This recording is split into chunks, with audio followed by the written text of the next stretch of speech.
I'm going to go ahead and get started. Okay. Thank you to everybody who has shown up for today's DuPage ROSC presentation series. My name is Jared Purdon. I'm the coordinator for DuPage ROSC. Just a couple of little housekeeping things. If everybody could make sure that they are muted during the presentation, and we will hopefully have some time at the end if anybody has any questions or comments for our presenter. I'm very happy to have everybody here for our presenter, Bruce Sewick. Bruce is at College of DuPage, formerly CEO of Light Family Service and the SHARE program. He's an LCPC and a CADC. And if I can say so, a really great friend to the ROSC program and someone who I've really grown affectionate towards in a professional way and personal way, because he was literally at the very, very first ROSC event I ever went to. Bruce was one of the first people I met when we were trying to get this off the ground. And I think he saw the vision for what we were trying to do back then. And he has done so much as far as advising us and helping us get connected with certain parties. So very happy to have him here. He's a great presenter. I copped this presentation a couple of months ago when he did it for the Schomburg Library. And it's a presentation on psychedelics. Pretty fascinating. And if any of you were here right before the meeting, you kind of caught me and Bruce talking about how psychedelics are kind of on the cutting edge right now as far as some of the treatment usage, but also just the usage in general and how it's becoming more and more mainstream. So I want to be cognizant of everybody's time. So I'm going to go ahead and turn it over to Bruce Sewick. Bruce, it's all yours, friend. Thank you. I appreciate the introduction. I'm going to start here so we can get through it and have time for questions. So first of all, I want to start with a psychedelic disclaimer. I'm not advocating the recreational use of psychedelics. They're still illegal. They still, unfortunately, are Schedule 1. So, I suggest if you're interested, you wait. We're on the precipice of MDMA being approved for PTSD. We're in phase 3, and psilocybin for treatment-resistant depression. So with that, let me start the presentation. For those of you that were around, and it's probably not many of you, Timothy Leary kind of derailed the psychedelic movement back in the 70s. So as Rick Doblin, the executive director of MAP, said at the first sold-out psychedelic conference that I presented at in San Jose in 2006, the bad acid trip of the 70s is over and Timothy Leary is dead. There's a song by the Moody Blues, so that's a little bit of a pun if you understand what I'm talking about. So what has changed since those days is moderate doses with strict attention to non-drug factors, the set and setting, and a modest relationship with the media all have contributed to this success. The problem was back in the 60s, we were trying to build a culture outside of the mainstream. So you were the hippie culture, living in a tent down by the river, doing, psychedelics. And so Rick Doblin, who had the vision at the time, said, we are not the counterculture, we are the culture. And I'll send these PowerPoints to Jared so you can see some of the videos that we won't have time to watch. So what he says is medicalization precedes legalization. The regulated research generates scientifically validated data about context and clinical applications in which benefits outweigh the risks. So we are doing it from the inside. We're not doing it from the outside. Decriminalization, which is a non-criminal justice response to drug possession, is gaining traction. The proliferation of these policies around the world demonstrates that decriminalization is viable and can be a successful policy option for many countries. And despite the fear that it would be a disaster, it has been anything but that. It appears that a country's drug enforcement policies have little correlation with levels of drug use and misuse in that jurisdiction.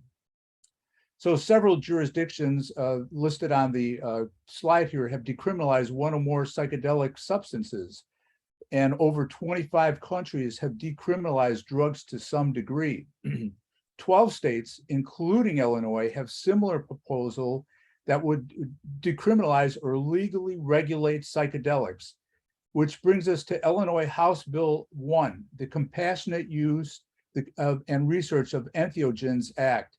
And my colleagues helped write this act, and they use the word entheogen as opposed to psychedelic because entheogen is the term that is used to designate the respectful use of psychedelics in a non-party way. So it's not recreational. This is something used for personal growth and spiritual growth. So this is a very similar to the Oregon program. Adults that want to use entheogens would use in a facility that was sanctioned and approved with a trained facilitator. So let's look at the Oregon Psilocybin Services Act. Again, you can read more when we pass around the PowerPoints. So what happens is it's kind of a three-part process. The client is prepared for the session and meets with a licensed facilitator who's trained in working with people and to facilitate this very powerful experience. And then the drug is administered in a facility. The thing that has changed is that when we're talking about the use of psychedelic drugs, we're not talking about taking them home in the sense of using it medicinally. We're talking about administering them and facilitating it in a place that is controlled. So the drug is administered at the center and the session begins with the facilitator there. And then after the session, the facilitator helps we like to use the word participant because participant, it kind of has a picture that you are participating in something. You're not a client, you are participating. So that is kind of the difference in this model. The thing to be aware of is that psychedelics occur in plants all over the world. This is a snapshot of the world and just a small representation of psychedelic plants that grow naturally all over the world.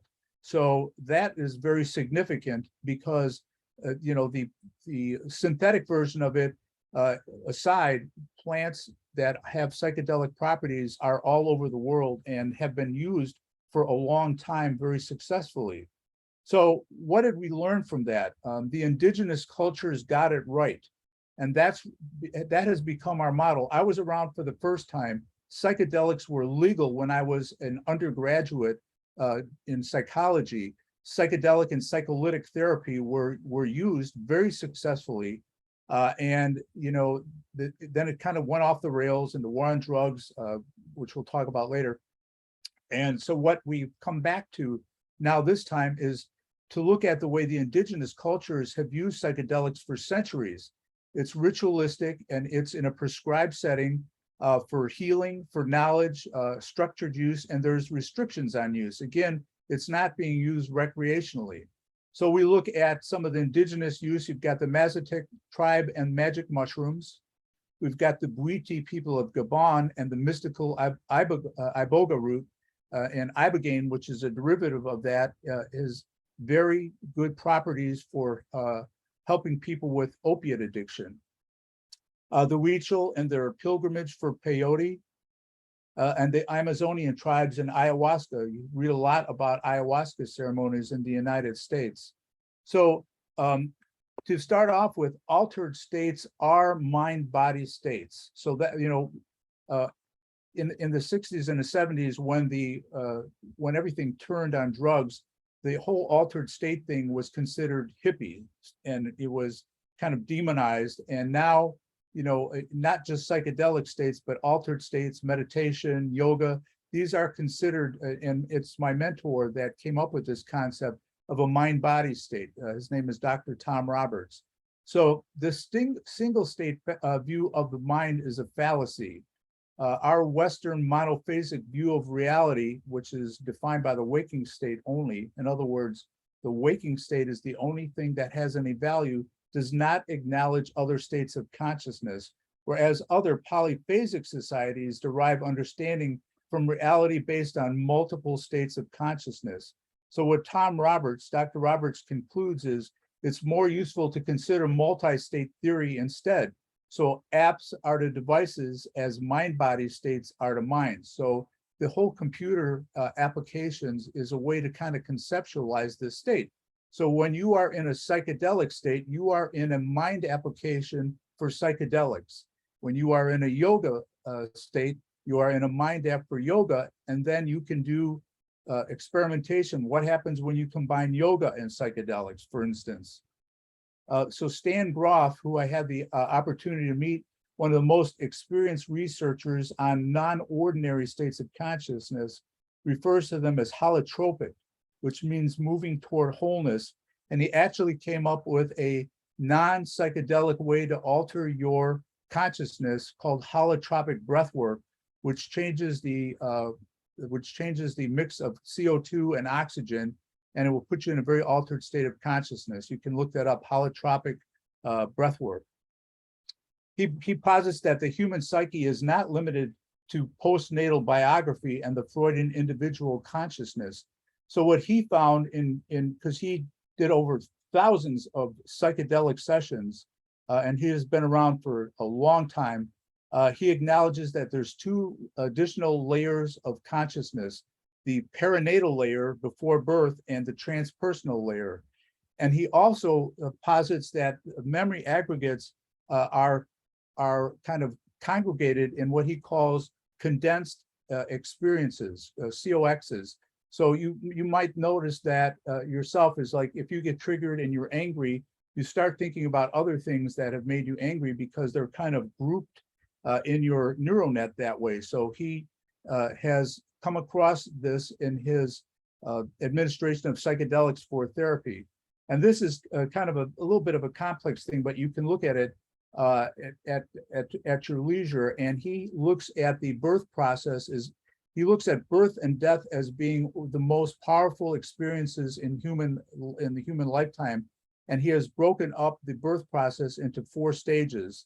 But this is kind of like the tip of the iceberg of the explanation of different layers of consciousness, starting with the ordinary ego consciousness, which is above water, and the personal unconsciousness, working away through the birth process, and then transpersonal consciousness, which could include collective consciousness, with Jung has talked about, and the archetypes. He found that oftentimes people under high doses of LSD relive their birth experience, and it was the reliving of the birth experience that helped relieve some of the pathology that they experienced unexpectedly in their life. So they would actually go through their birth process and they'd find out that they had difficult births. And just because this stuff happens before you're verbal doesn't mean you don't have those cellular memories. And sometimes that's what the psychedelic experience can tap into. So here very quickly are the perinatal layers and the trauma of birth. And you can see how uncomfortable it is in the midsection. The BPM number 3 is the struggle for death, rebirth, where the fetus is trying to make its way out of the mother's body, and it's very contracting and suffocating, and a lot of stuff going on there. So these things are retained in the cellular memory. So he has found that when people regress to that state, they get some very powerful relief. And then you have the transpersonal layer, something that transcends space and time. Another misinformation is that psychedelics do not cause mental illness. The reports about this are correlational rather than causational, although they can trigger a psychotic experience in a vulnerable person. So the fact that somebody is having a psychotic break when under influence of psychedelics is correlational. It is the causational fact is minuscule, and it is it's misinformation that has caused a lot of people to misunderstand the use of psychedelics. So he feels that flashbacks are unprocessed psychological material. Everybody talks about, oh, it's going to give you flashbacks. Well, if many of you have flashbacks to your childhood, to experiences in your life, positive or negative, so you can have these flashbacks without being on psychedelic drugs. When I first went in the field, I started out as a respite worker some decades ago, and I remember sitting with other people that were being trained to work with emotionally disturbed kids, and they were talking about the nonsense they were going to tell the kids they were working with about psychedelic drugs. About your brain bleeds, it's stored in your spinal cord, 7 hits of LSD make you criminal, make you insane. And I said, you know, obviously nobody in this room has done psychedelics. If you tell somebody nonsense like that, when they're under the influence, that's where they're going to go. And well, I never thought of that. Well, you know, need to not give misinformation to people. So in general, the extent to which a drug can alter the mind is not linked in any way to the likelihood that it will cause physical damage. And in many ways, there's almost an inverse relationship between physical harm and the psychoactive effect amongst pleasure drugs. Let's talk about cigarettes and nicotine. Cigarettes have very weak mental effects, but they are amongst the most physically harmful drugs out there that are legal, not even scheduled. LSD, on the other hand, produces profoundly altered states of being, but has the least lasting effect on the body. It's excreted through the body and with no bad side effects. Look at dreams. They are the most altered state of consciousness that we experience at night, and they have profoundly, they can affect your mental health and very essential to mental health. So the feeling that dreams have meanings is not just a little like the 60s, it's very identical. So LSD works by activating the serotonin receptors, which in turn can block the release of serotonin in parts of the brain. So the weirdness of LSD, which can be very analogous to the dream state, may be the direct consequence of this biochemical blockade of serotonin release. So psychedelics can be generators of ideas. My mentor likes to call them ideogens. Steve Jobs came out of the closet and said taking LSD was one of the 2 or 3 most important things he's done in his life. And I'm going to read this because it's so powerful. I came of age at a magical time. Our consciousness was raised by Zen and also taking LSD. Taking LSD was a profound experience, one of the most important things in my life. LSD shows you there's another side to the coin, but you can't remember it when it wears off, but you know it. It reinforced my sense of what was important, creating great things instead of making money, putting things back into the stream of history and human consciousness as much as I could. That's why this was such a threat back when it first hit the streets, because Timothy Leary with his turn on, tune in, drop out, made people very wary of some drug that you could take that would make you think differently, despite the fact that it could be used, obviously, in the case of Steve Jobs and others as ideogens. There was a very famous creativity study by a psychiatrist, Dr. Oscar Janiger, in 1954 that explored LSD's effect on creativity, imagination, and spirituality. So the artists that participated in it reported that they had gained the ability to gain general original insights, fresh perspectives, and novel creative ways to express themselves through the art. Here's an example of before and after. So they had Kachinka dolls, which is an Indian doll, and they would, rendition, paint it, draw it before LSD, and then this is an example of the painting afterwards, and you can see that the kind of rigidity of the state is very fluid and very flexible. So here are some other people that are out of the closet about LSD and creativity.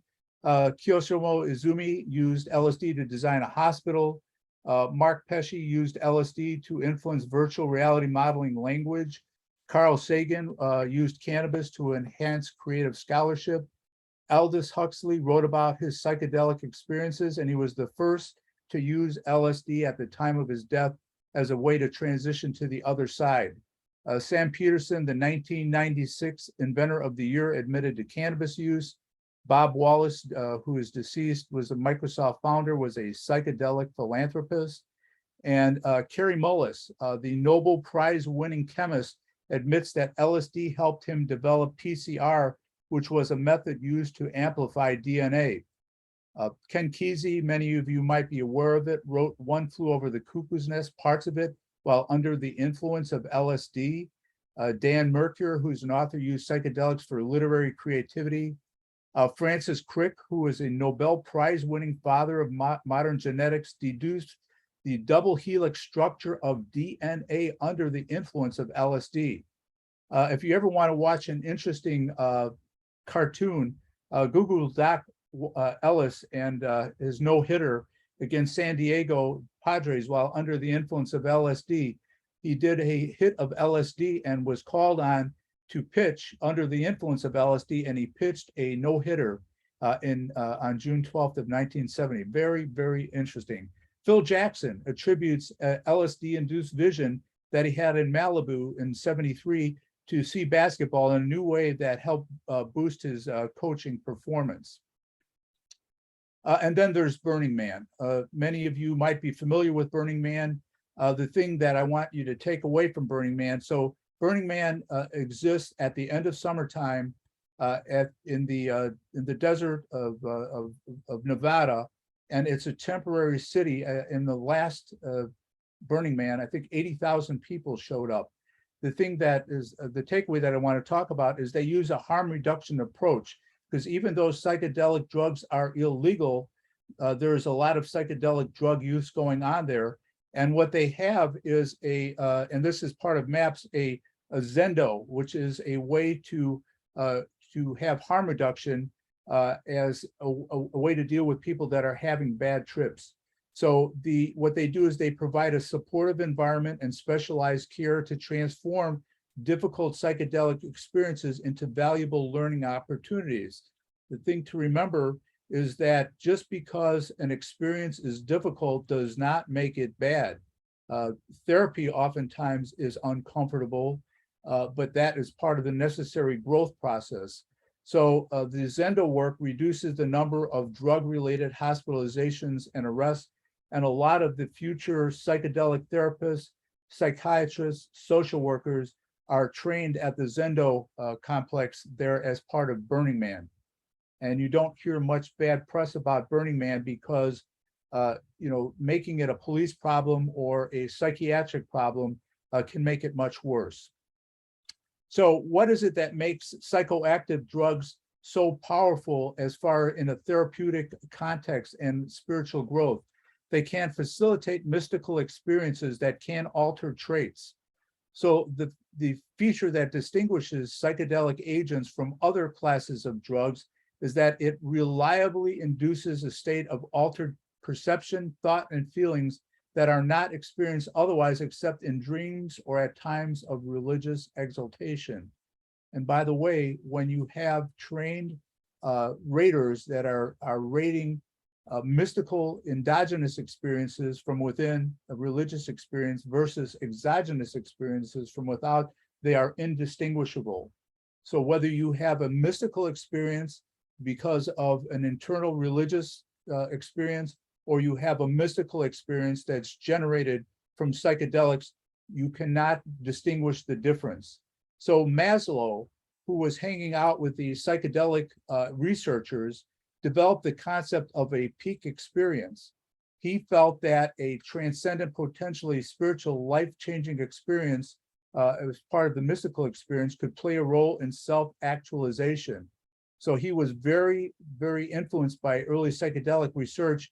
And before he could really flesh that out more, he died suddenly from a heart attack in 1970 and did not have a chance to research this. So here is what would have been the Maslow's hierarchy of needs by adding on top of self-actualization, self-transcendence. So I remember in 1966, a Time magazine article about this. So you can actually take a medicine that can give you the opportunity to transcend time and space and kind of look at things in kind of a third person point of view, could be very powerful and helpful toward spiritual growth. A psychoactive experience can change behavior by altering the normal functioning of the central nervous system. Daryl Inyaba, who has written one of the most prolific textbooks on drugs called Uppers, Downers, and All-Rounders, and was part of the early psychedelic, when psychedelics was rolled out. He was in Haight-Ashbury treating people. I like to quote him. He says, a psychoactive drug is any substance that when injected into a rat gives rise to a scientific paper.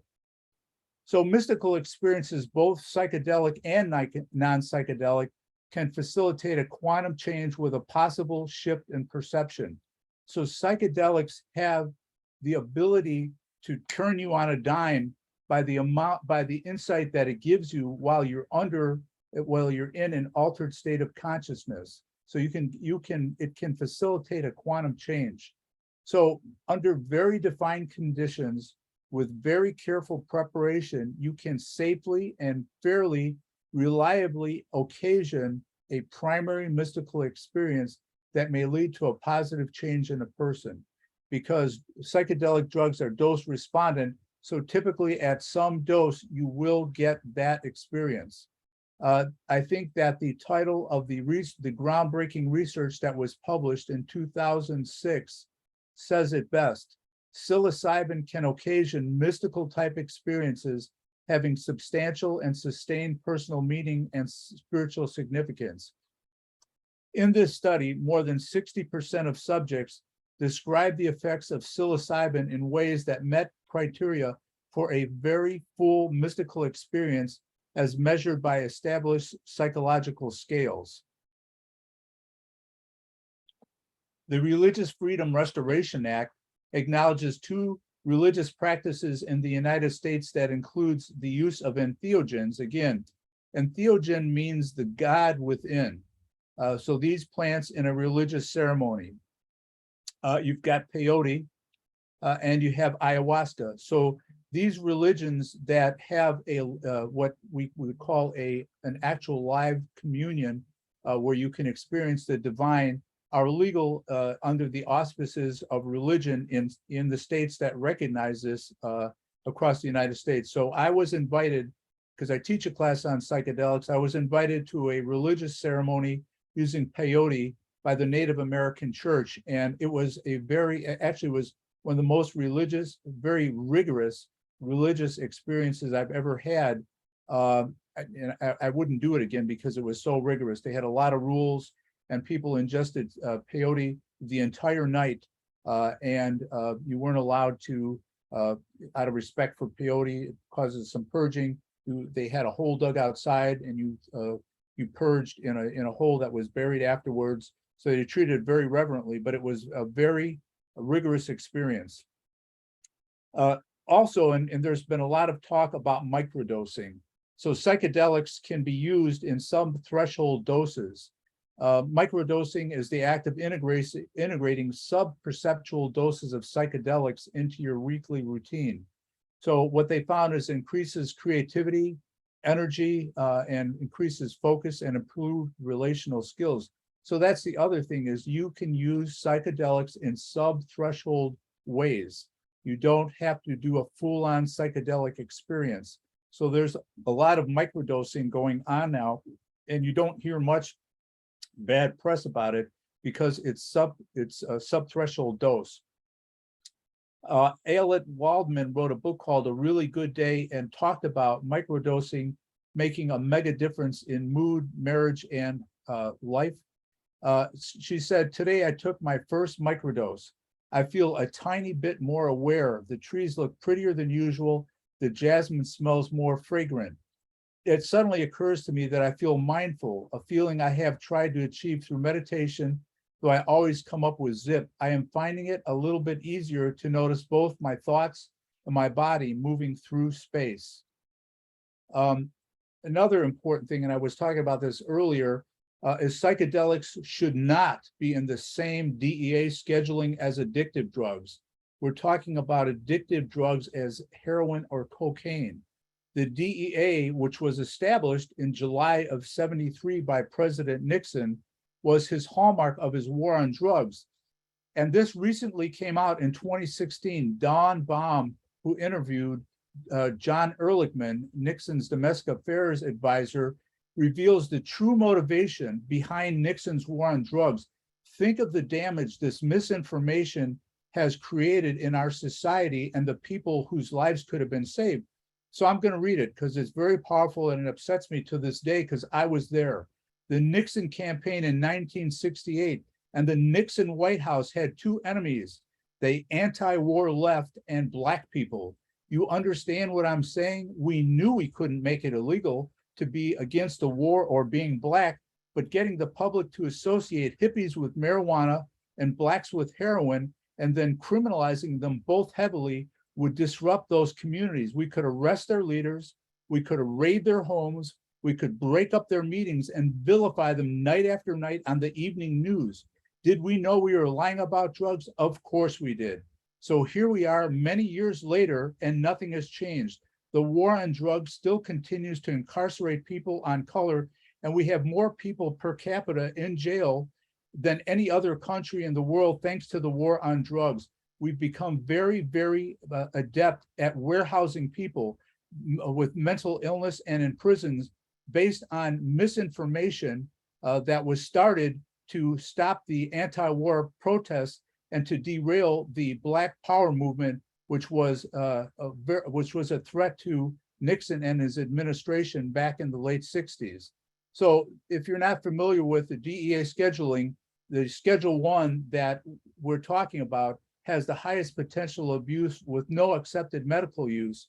The suggestion is that maybe they could be put in a schedule like Schedule 2 or 3, 4, or 5, which has medical uses.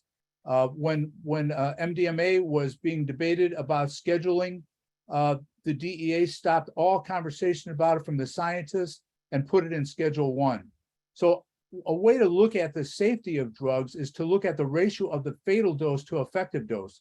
So the dose at which you experience some psychoactivity and you feel the drug's use, and the ratio to that is fatal. So marijuana, it's over 1,000 to 1. You do not overdose from marijuana. You might get injured from doing something unsafe when you're high, but you do not die of an overdose from marijuana.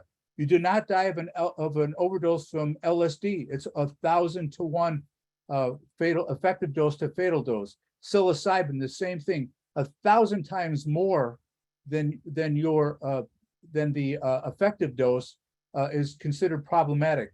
Mescaline is 24, codeine 20, MDMA 16, cocaine Schedule 1 15, alcohol not scheduled 10 to 1 ratio. Effective dose to fatal dose. Alcohol is not even scheduled. More deaths from alcohol than any of the other drugs oftentimes. Nutmeg, which is not scheduled, is 7 to 1, and heroin is a 5 to 1 ratio. David McNutt, who lost his job as the drug czar in the United Kingdom, found a way to kind of conceptualize the harm caused by drugs to kind of combine the harm caused to the individual combined with the harm caused to society. And what is number 1 on the list? Alcohol. What's number 2 on the list? Heroin. What's number 3 on the list? Crack cocaine, methamphetamine, cocaine, tobacco, amphetamine, and then cannabis. And you could see that as you start going down the scale, the harm to the users, oftentimes because of the drug laws, gets a little bigger. So the point I'm making is that the misinformation about drugs that are not considered by experts to be addictive have a bad rap. And that's why Rick Doblin said the bad acid trip of the 70s is over. Psychedelics can be psychointegrators. They activate the serotonergic circuitry between the primitive structures of the brain and the neocortical part, the last part to form, disinhibiting emotional and social processes, and the stimulating the systematic integration of the limbic system with the neocortical processes. This is the perfect setting for therapy. Serotonergic psychedelics are psychoplasticogens, which means that they can change and increase neuronal growth and dendritic spine density. They did a study on ayahuasca and it's used religiously in Brazil back when this was first coming out, and they found that the people that were part of the ayahuasca churches were better psychologically integrated in society than the rest of the people because of this neuroplasticity that is a function of the serotonergic hallucinogens. This is, without getting into great depth, ketamine is a prototypical psychoplastogen. So this is before and after. You can see the cortical neurons increasing after ketamine is administered, and that is why ketamine is being used to treat people with chronic depression and PTSD now, but it is a Schedule 3, and it is a disassociative that's being used in a controlled setting with an expert administering it. Some other psychoplastogens include scopolamine and DMT, which is the active ingredient of ayahuasca. This, I think, is a good rendition of the drawing of a rendition of how psilocybin promotes neoplasticity. It's the before and after. You see, this gives you an idea of how different parts of the brain talk after psilocybin. One of the ways that I like to, and I didn't come up with this concept, psychedelics end up shaking the snow globe, okay? So you shake the snow globe and you have an opportunity for the settling to change. You have an opportunity to kind of start different neural circuits. And that's why it is so useful in conceptualizing psychedelic use for the treatment of addiction, because it can shake the snow globe of addicted patterns that are so prevalent. Cannabis, it's more than getting high. It's got a history of medical use as muscle relaxant, painkillers, an anxiolytic, appetite stimulant. It has been used to stimulate childbirth, relieve coughs, and treat symptoms of withdrawal from opiates and alcohol.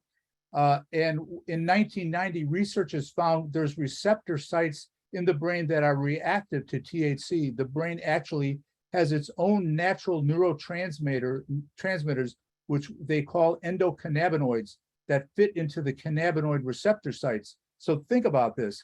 Within the cannabis plant's ancestral lineage, compounds evolved that have remarkable biochemical mimics of our own endocannabinoid system. Again, very powerful information. This is something to review when you get the PowerPoints of all the areas that cannabis can influence on the body and brain. And with more research, more is going to come out. And the CBD, which has gotten a lot of press about what it does, the non-psychoactive part of the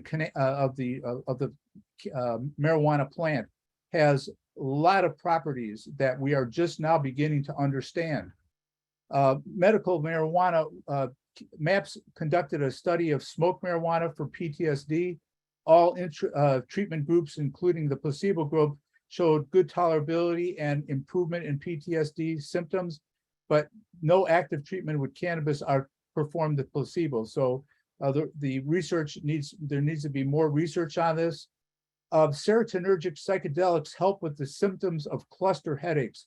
When Albert Hoffman discovered LSD, he said LSD discovered him on April 16th. And on April 19th, which is known as Bicycle Day in the psychedelic community, he intentionally ingested LSD and took the most famous bike ride in history home. The founder of Cluster Busters, a good friend of mine, Bob Wold, Cluster Busters are known as suicide headaches. And what he found from Googling and doing internet searches is people that ended up ingesting LSD and psilocybin got relief from cluster headaches, which are so painful, so much worse than migraine headaches, that he founded Cluster Busters, and they're doing research on serotonergic hallucinogens for these severe headaches and could very well help people with migraine headaches. Albert Hoffman was working on this sort of thing when LSD discovered him. Suicidal thoughts are rapidly reduced with ketamine. You know, if we don't find ways to make people with suicide ideation feel better, they're going to continue to take their lives. And ketamine infusions can help with suicidal thoughts. And Johnson & Johnson tweaked the ketamine molecule and came up with esketamine to be used in treatment-resistant depression. So ketamine clinics, which have grown all over the country, are used in combination with therapy to treat specific conditions. Psychedelics have been used successfully as therapeutic adjuncts to therapy. There's 3 big funding bodies. The first is Hepta Research. They are focused on psilocybin. It costs so much money to do research. That's why the pharma companies have the lock on the pharma model, because the research to get it to phase 3, which is where we're at with psilocybin and MDMA, costs an inordinate amount of money. And in the beginning, the government was not helping sponsor it. So these organizations got private funding. So they were focused on psilocybin and cancer. for emotional distress to relieve that, and for relief of depression. We're in phase 3 on that in the United States. So why does that work? Loss of ego-centered consciousness when you're using psilocybin helps. The saying is, and Michael Pollan said this in the book, How to Change Your Mind, while the ego sleeps, the mind plays, proposing unexpected patterns of thoughts and new ways of relation. Pam Sakuda, I invite you to watch this video. Was one of the first to be part of the psilocybin research on cancer. She was scheduled to die in a matter of months, and psilocybin helped her live more existentially. I had the honor of talking to her husband, and he said what psilocybin did, he says, is she went down with the plane. He says, oftentimes when people get the death sentence, they're not piloting their plane anymore. And he said psilocybin helped her to go down with the pain, and she lived the last couple of months of her life without this kind of angst over her pending death. The Beckley Foundation also focused on psilocybin to treat treatment-resistant depression, and it's been used as an adjunct for smoking cessation, which many have said is a worse addiction than heroin. So psilocybin may treat depression by engaging and allowing the person to accept and confront difficult emotions rather than avoiding and disconnection from that. MAPS, which is, I'm very close friends with the executive director of MAPS, former Chicago native, treating anxiety. One of their premier researches was treating end-of-life anxiety with LSD. Couldn't do it in the United States because of the bad press. So they did it in Switzerland, found that it reduced anxiety without safety concern. Ibogaine, observational studies using Ibogaine to treat people with opioid addiction in centers in Mexico and New Zealand, showing very significant reduction in opioid withdrawal and drug use. Ibogaine attenuates the opioid withdrawal symptoms while giving you what we call it gives you an insight, kind of an oniric perspective on your life in a dream state. So what they found was that with this observational study, because it's illegal, the effect of reducing drug use of up to a month and sustained for 12 months. Ibogaine appears to have had a clinical effect on some subjects with histories of failures of other treatments for OUD. Ayahuasca, again, another observational study, because again, it's illegal and don't have enough money to put all these, to study all these buckets of research. And observational studies showed that the safety and long-term effectiveness of ayahuasca for individuals suffering from addiction and drug dependence was very powerful. So the results suggest that this form of ayahuasca-assisted therapy for stress and addiction was statistically significant in improvements in mindfulness, empowerment, hopefulness, and quality of life outlook and quality of life meaning. It may have also contributed to statistically significant reductions in cocaine use. The finding of this research on ayahuasca treatment for addictions, although preliminary, corroborate those of previous studies showing well-being effects of ceremonial ayahuasca drinking.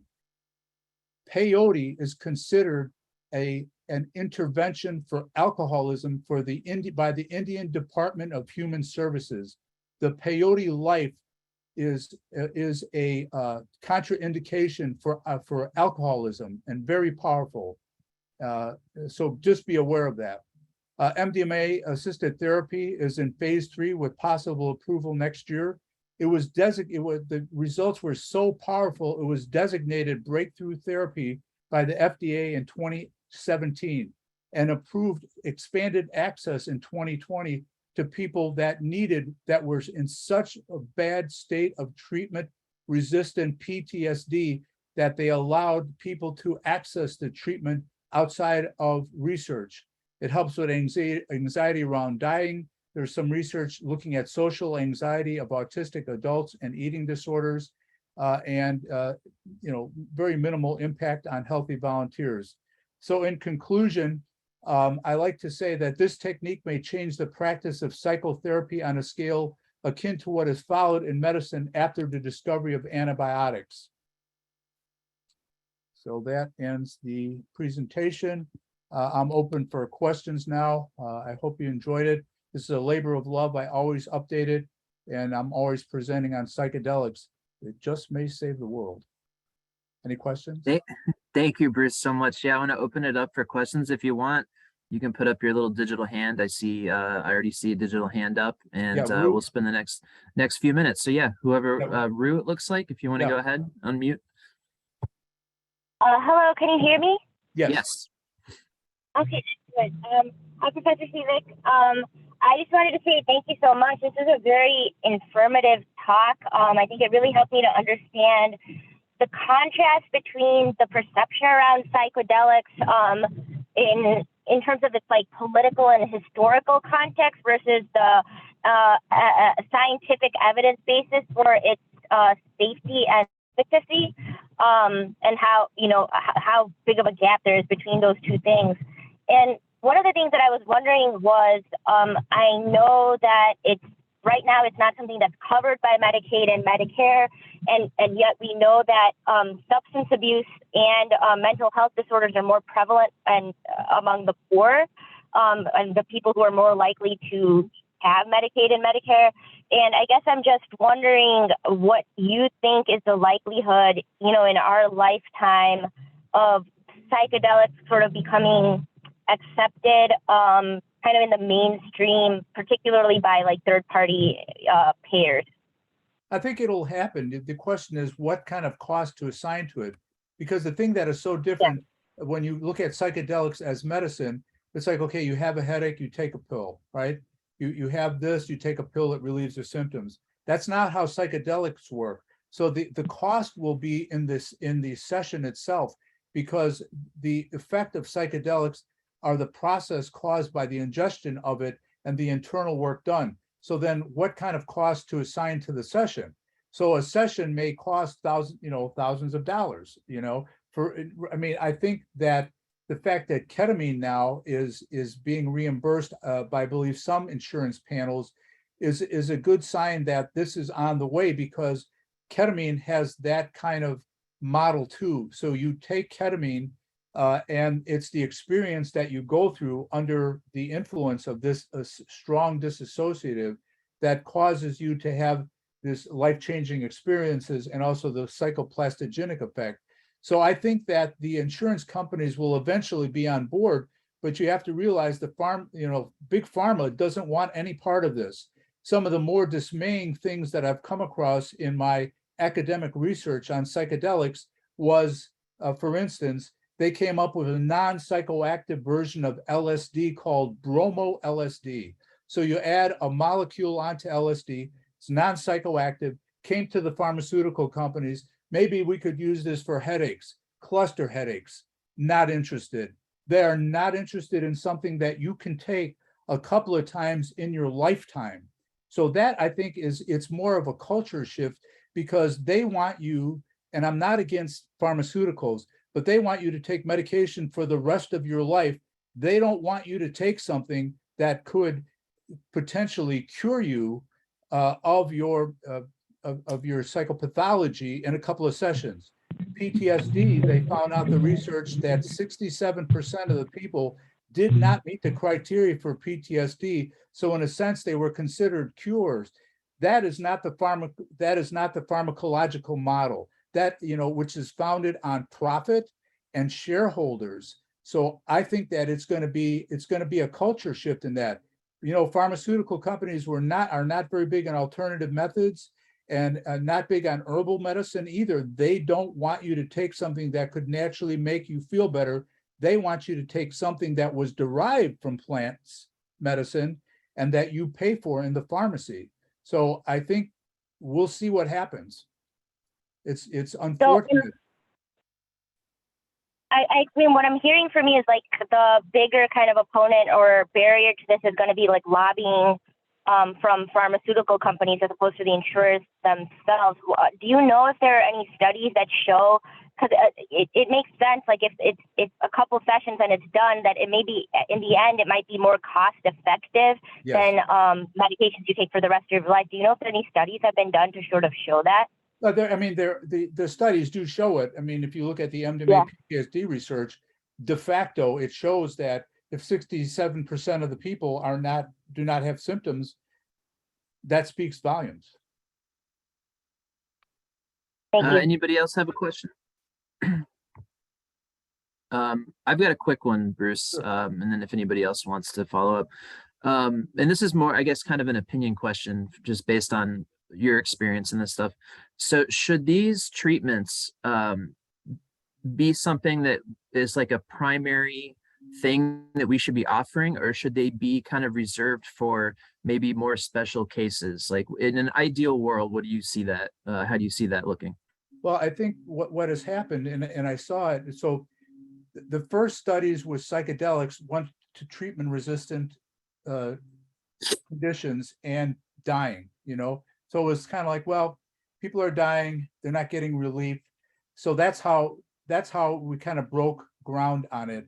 So I think what's going to happen is that it's now moving toward wellness. So it started out dealing with, death and dying, suicide, PTSD, and now some of the studies are moving toward wellness to look at, and what I had talked about with ayahuasca is taking this for spiritual growth and to make you more well, to, in a neurochemical sense, to increase the, dendrites, make you, have, better neural net. So I think it's moving toward that, but it had to start at the very far end to do that. So you're starting to see studies now. And if you go to clinicaltrials.gov, if you can put that in the chat there, Jared, you can put in what research you're looking for, and it'll tell you the studies that are going on, the studies that were completed. And I'm starting to see studies now about wellness, and I think that is a good thing, because they had to prove that it was safe to do it in a controlled environment. And again, in a controlled environment with pharmaceutically pure chemicals, not street drugs. The one thing I learned from the researchers, they said, do not call MDMA Molly, do not call pot, do not call it pot, call it cannabis, because we're talking about the medicinal use. So I think that you're going to see it move toward wellness, and hopefully it won't be derailed, by, things beyond our control. Certainly people like myself and my generation that experienced the tragedy of the war on drugs, don't want it to go sideways again. So I think you'll see that. Mariana, you had your hand raised? Yes, sir. I was wondering if there is anything as of right now, any clinics or places that provide these services at the moment? Not at all. No, okay. Not at all. Not at all, because it's a Schedule 1. So part of the House Bill 1 that I talked about, that was tabled for now, because my colleagues that helped write the bill want to educate the public more. So I speak very publicly about it, and it's getting a pushback from the addiction sites, because they don't understand the fact that we're talking about drugs that are not considered drugs of abuse. The fact that people with addiction problems use psilocybin does not mean you shouldn't use it.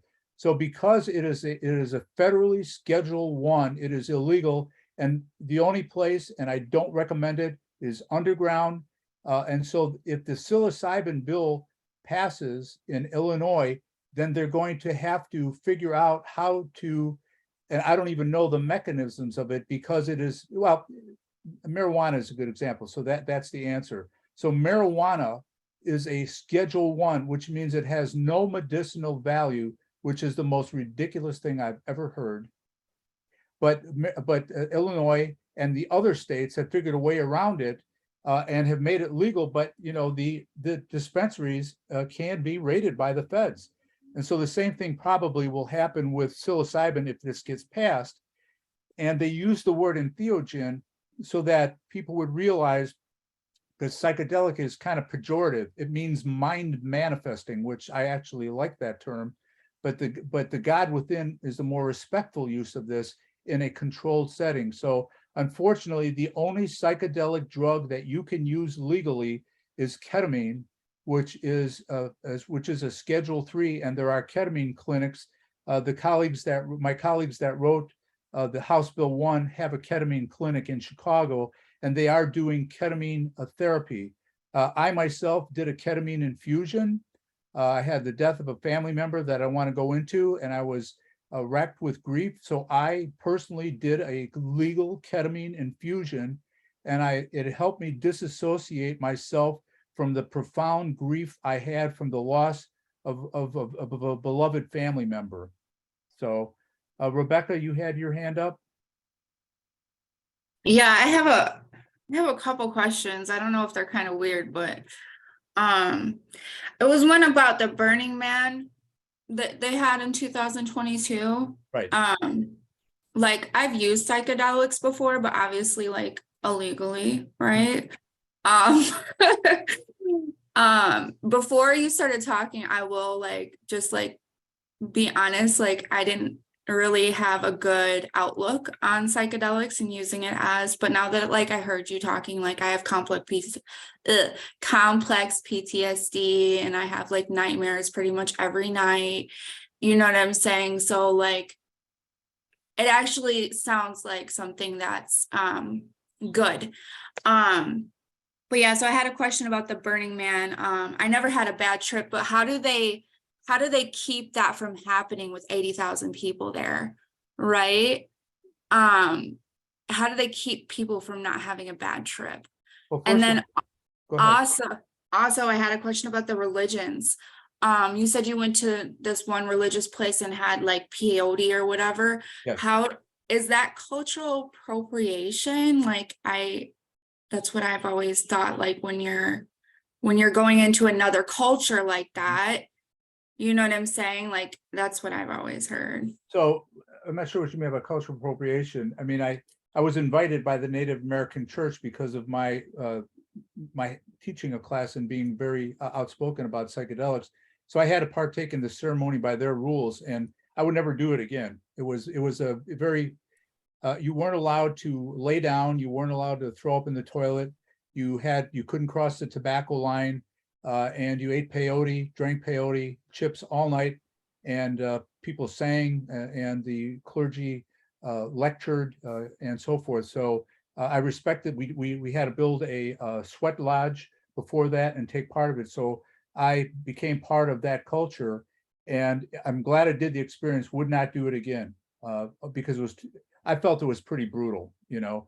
So I stopped just short of throwing up because I didn't want to have to cross the tobacco line, throw up on anybody, and you had to run outside and throw up into the ground. Now, as to your question on Burning Man, everybody knows that there's the Zendo. They tell everybody, and they have chill tents. So the chill tents that are staffed with people that are social workers, psychiatrists, and so forth.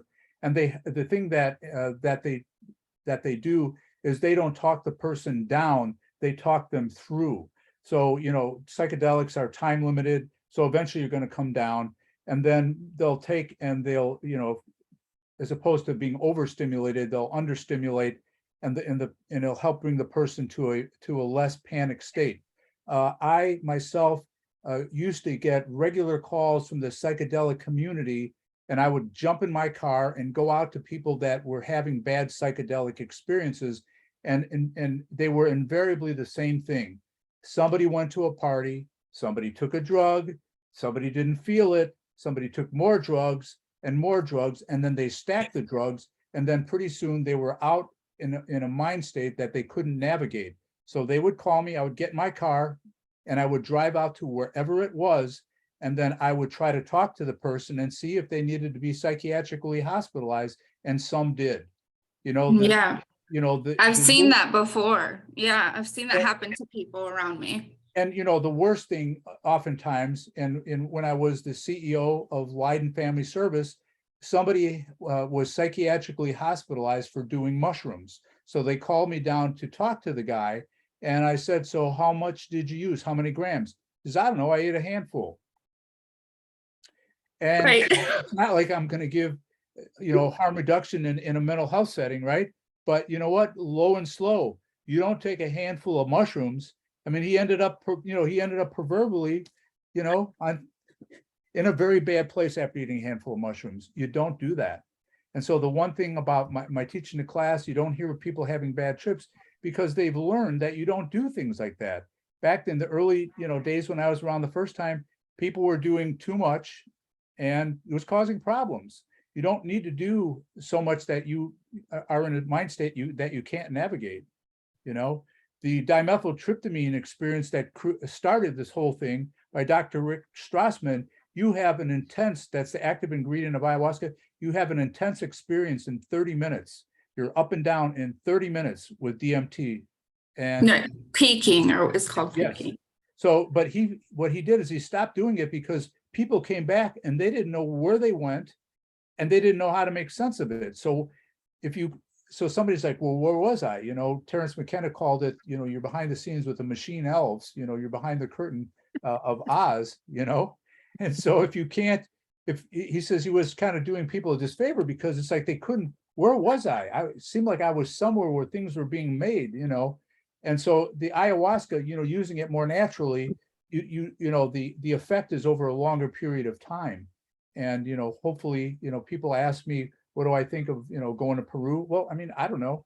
I would say wait until, you know, these things are, you know, legal and the research shows it, because you don't want to end up in a bad place, you know?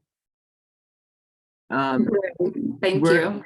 I want to be cognizant of everybody's time. Does anybody else have any comments or questions for Bruce before we wrap up? Going once, going twice. Bruce, thank you so much for the presentation. Fascinating stuff. I'm going to have this up on the YouTube page, hopefully later this afternoon. So if you know somebody who missed it and you want to share it, feel free. And then also I will send a follow-up email to everybody with Bruce's slides. I'll also try to include some of those resources we were talking about. I know Danny put in the chat a place that we've talked to recently that does some of these treatments. I think the ketamine treatment. So if anyone's interested in finding out more information about that, I'll make sure I send that out to you. So Bruce, thank you again, man. Always a pleasure to have you. And thank you to everybody for showing up. Great turnout. And everyone have a great afternoon. Thank you for the opportunity, and everyone have a great afternoon. Peace, love, and soul. Thanks. Bye-bye. Bye-bye.